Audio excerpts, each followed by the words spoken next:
What are the two worst things about having lost Bonnie, my Golden Conure, yesterday? Hey guys, I am a sad Kaylin, still the author though of the PARROT BLISS Bond and the new book Get to Know African Grey and Cape Parrots, available on Amazon. If you're new to my channel, I have over 20 species of parrots. I love my parrots. Golden Conures are one of my favorite species, and I like helping people have a more blissful bond, reducing the need for rescues. If you already know that this was Tico, and if you already know that he and Bonnie were really bonded, you're used to hanging out. Thank you guys so much for being here. Your love and support in yesterday's little video on Bonnie was really, really nice. Let's get started.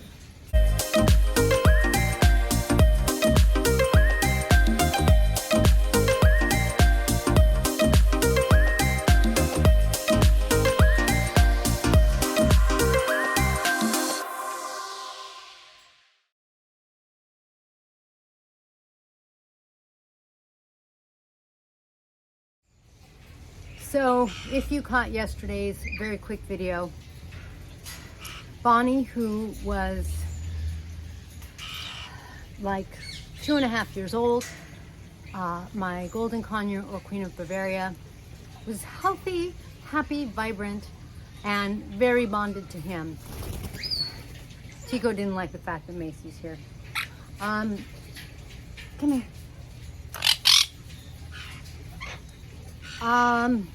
Hey Bonnie, hey Mace.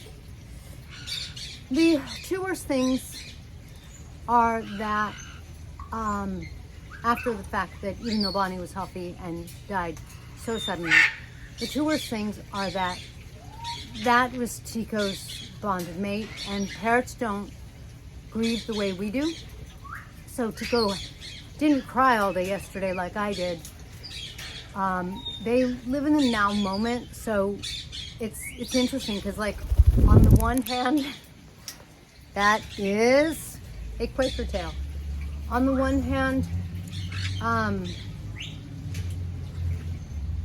Chico's behaving a little differently, and on the other hand, he's still preening himself. Like, he's kind of his normal self and not.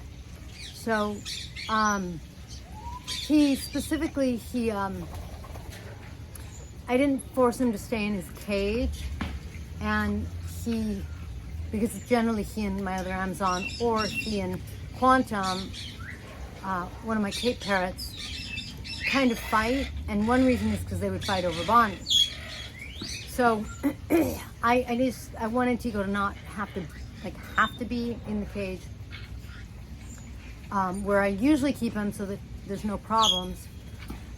He just instantly flew up the landing to the second story, and I felt like, I don't know if he was looking for Bonnie, or because he knew that I, like, almost every night I took Bonnie up and spent time with her, and so I think he knew that she'd go up there, because sometimes I would take him with her, and so, you know, I don't know if he was like looking for her or looking for comfort. For whatever reason, Ile usually sleeps in my bedroom.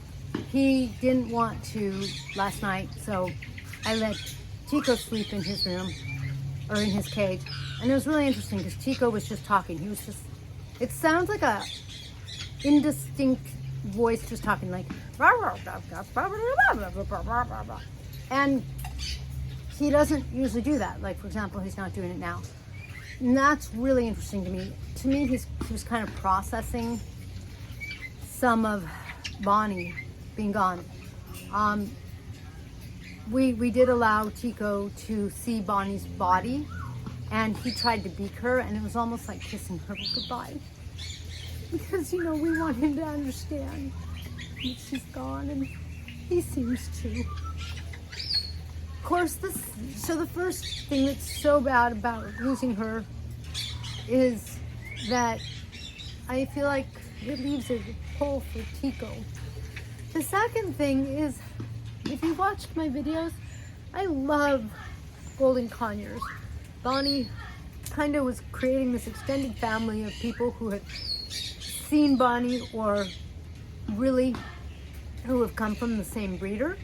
And the breeder, the initials are HAI, and if your Golden Conure has a bracelet with those first 3 initials, it's the same breeder.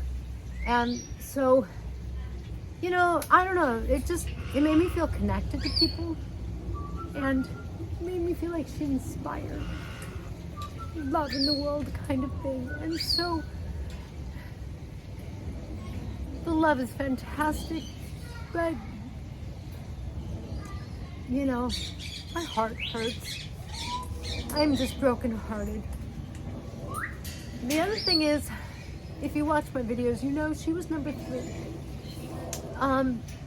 Orabello was a rescue.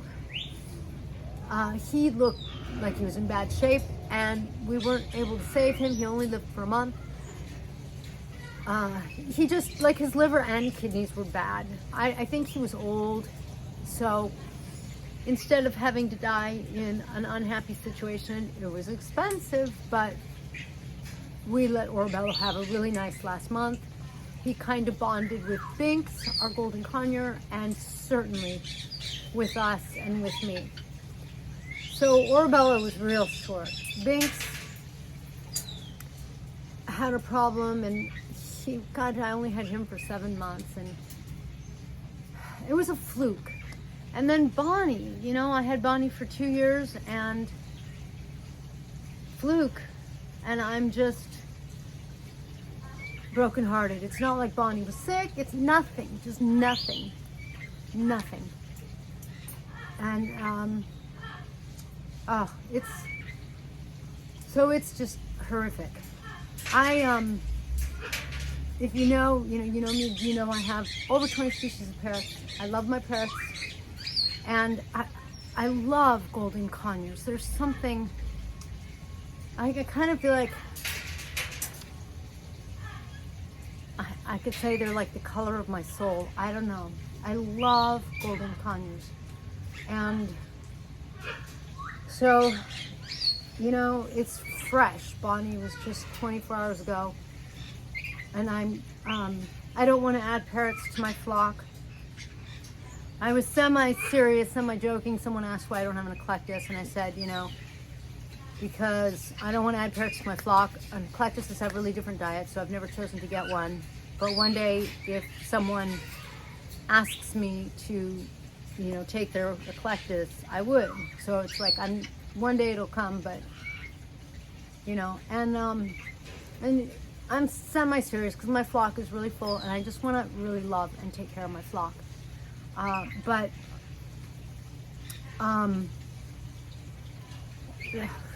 I'll probably get another Golden Conure. I just really love the species.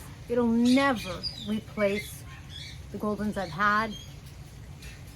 I take such good care of my birds. If you've also watched my videos,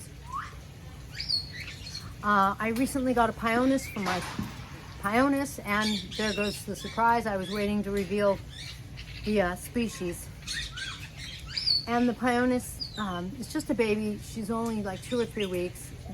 Just starting to get the pin feathers, and sick, really sick.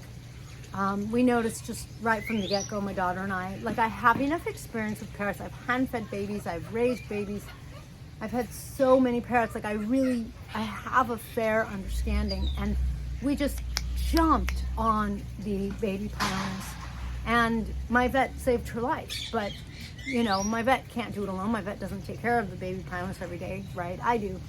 And I really, I mean, she has just gone from, my husband said, looking like a turtle stuck on its back, because she was like laying on her side of her back, her feet were extended. It looked, oh my gosh, so bad. To now, she's sitting like a normal baby. You know, they sit with their feet under them. You know what? Kind of the way Blue is if Blue squatted down. And that's Blue, my Quaker, if you didn't know that. Oh, that was right in my ear, Blue. I didn't like that. I know, you want pets. Come here. So, like, I know birds, and it's like, if Bonnie had been sick, would have taken care of it. If Bonnie had gotten injured, would have taken care of it. Between me and the vet, it's just like, we have enough birds that stuff comes up, and we don't know like all the diseases or anything, but we know how to take care of things. And I just didn't get a chance with Bonnie. Just a fluke accident and gone. And I'm incredulous. And Bonnie literally walked all over Chico, literally would stand on him, and I kind of feel like he looked kind of like this, and he didn't care. He like loved her. I mean, you just wouldn't believe how much Chico would protect her when she was younger, you know. So it's just, the world doesn't feel the same, you know, that kind of thing, where it just doesn't feel the same. And I still can't believe it. Like, I don't believe it. Part of me, that can't be. It can't be. So that's been very hard. On a different note, if you are looking for a parrot for the holiday, and if you're like some of the viewers that write to me and, you know, their bird stores or their pet stores don't have a lot of birds around them, I was talking with a friend of mine who will probably help me get a golden for next year. If you want to wait list yourself with or for a golden for next year, the best thing to do is you can send me a message on Parrot Bliss so that I can email you, or message me privately, you know, on the Instagram, Facebook Messenger. Or if you are looking for a kayik, they are so whimsical, so joyous. If you're looking for a Quaker, someone told me they were looking for a Linny. I'm not even sure what else they have. They do ship, totally reputable. It's where I got Bonnie. I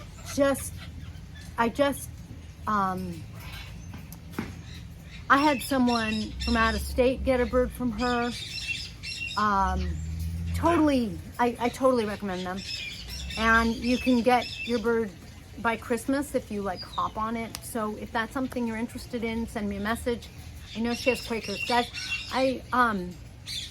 Quakers aren't the same as Goldens. I love Goldens. I don't know what it is. They make my heart sing. They liven my spirit. But this little guy, all three of my Quakers are so sweet and so cuddly, and I really like them. My other two Quakers are together. Blue's out. He comes on my shoulder like a boomerang. The other two have each other, and they're not out because they're clipped from the store. And so instead, I take them scooting, I take them walking. But they're just, you know, no one's bitten me. Look at that. Blue's going, hey, I want your attention. Give me pets. Watch, I'm gonna pet, and he stops. I'm kind of astonished. I feel like Quakers are another best kept secret. Oh, and this store, they also have hand-fed budgies, so they should be more friendly, which I think is really, really cool. So if you're looking for a bird in time for Christmas, message me and I'll give you the name of the shop. And I guess that's about it. You can see I'm so not made up. I was like, I can't wear makeup. I'll just cry it off, and I have. I assume, you know, I don't know, it'll be a few more days. Anyway, thank you for joining me in this blissful video. If you're looking for a Christmas gift with unique merch, visit shop.parrotbliss. My daughter's awesome illustrations are on there, and one or two of mine. And then I will catch you in the next video tomorrow. Thanks, guys.